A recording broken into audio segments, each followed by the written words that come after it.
நமச்சிவாயம் நமச்சிவாய். இல்லத விளக்கது இருள் கெடுப்பது, சொல்லத விளக்கது சோதியானது, நல்லத விளக்கது நாளும் காண்பது.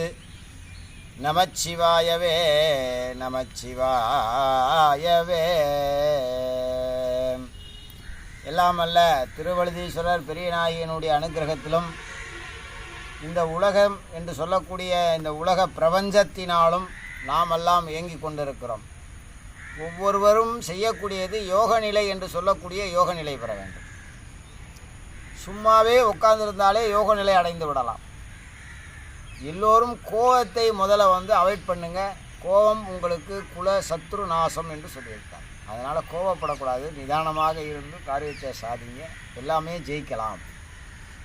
வில்வ மரத்தடியில் உட்காந்து தியானம் பண்ணுங்க.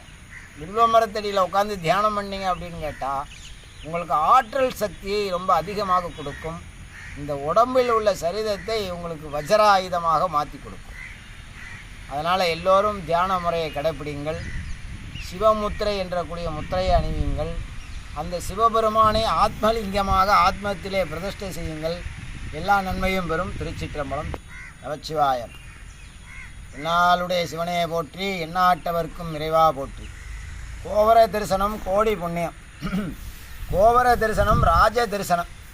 கோவர தரிசனம் எப்படி கோவரம் நிமிர்ந்து இருக்கிறதோ அதே மாதிரி உன்னுடைய வாழ்க்கை நிமிர்ந்திருக்க வேண்டும் என்பதற்காண்டியே நீயும் அந்த ராஜகோபுரம் போல் ராஜாவாக பேர் வாங்க வேண்டும் என்பதற்காண்டியும் இந்த ஆலயங்களிலே ராஜகோபுரம் என்று சொல்லக்கூடிய ராஜகோபுரத்தை பிரதிஷ்டை செய்திருக்கிறார்கள்.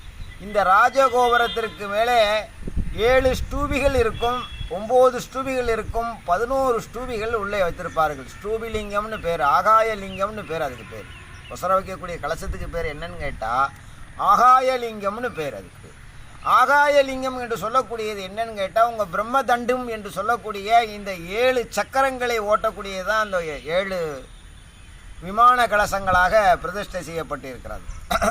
அப்படிப்பட்ட அந்த விமான கலசங்களிலே ராஜகோபுர தரிசனம் ஒவ்வொரு நாளும் காயை இப்படி ஒன்னந்து தூக்கி ராஜா மாதிரி இப்படி ஒசந்து தூக்கி இப்படி அண்ணாந்து பார்த்து தரிசனம் செய்தால் இந்த புடனி நரம்பு இருக்கே, இந்த புடனி நரம்பு உங்களுக்கு எந்த பிரச்சனையும் வராது, நல்லா வேலை செய்யும். இப்படி அண்ணாந்து பார்த்தீங்க. அதே மாதிரி நீங்கள் அண்ணாந்து பார்த்து தரிசனம் செய்தீர்கள் என்று கேட்டால் இந்த 2 கண்களும் ஆகத்தை நீங்கள் பார்க்க மாட்டீங்க. பாருன்னா நீங்கள் பார்க்க மாட்டீங்க சூரிய தரிசனம். ஆனால் நீங்கள் ராஜகோபுரத்தை தரிசனம் பண்ணுங்கன்னு சொல்லும் போதே இந்த 2 கண்ணும் ஆகாய ரூபமாக சூரியனை கண்கொழித்து பார்க்கப்படும். அப்போ இந்த தலைக்கு ஒரு எக்ஸெக்ஸ், அந்த தலையினுடைய சூட்சுமத்தை பகவான் இப்படி அண்ணாந்து பார்த்து இப்படி செய்தால் சகலமும் தலையில் உள்ள பிரச்சனைகள் எல்லாம் நிவர்த்தியாகும் என்பது ராஜ தரிசனம். அதுதான் ராஜகோபுர தரிசனம் என்று சொல்லக்கூடியது. ஆண்டாண்டு காலமாக அந்த ராஜகோபுரத்தை வழிபாடு செய்து கொண்டிருக்கிறது. ஒவ்வொரு அந்த ராஜகோபுர நிலை என்பதும் ஒவ்வொரு வழிபாடுகள். நீ ஒவ்வொரு படியாக ஏறக்கூடிய ஞான மார்க்கத்தில் உள்ள ஒவ்வொரு படிகள்.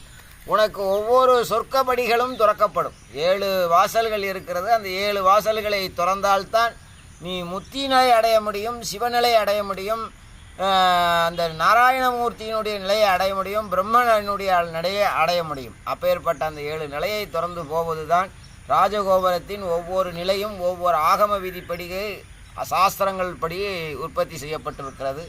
எல்லோரும் எங்கெங்கு கோபுரத்தை பார்க்கிறீர்களோ அண்ணாந்து 2 கையை கூப்பி இப்படி தரிசனம் செய்யுங்கள். உங்களுக்கு நல்ல அருளையும் நல்ல ஜெயத்தையும் கொடுப்பார். திருச்சிற்றம்பலம் திருச்சிற்றம்பலம் திருச்சிற்றம்பலம்.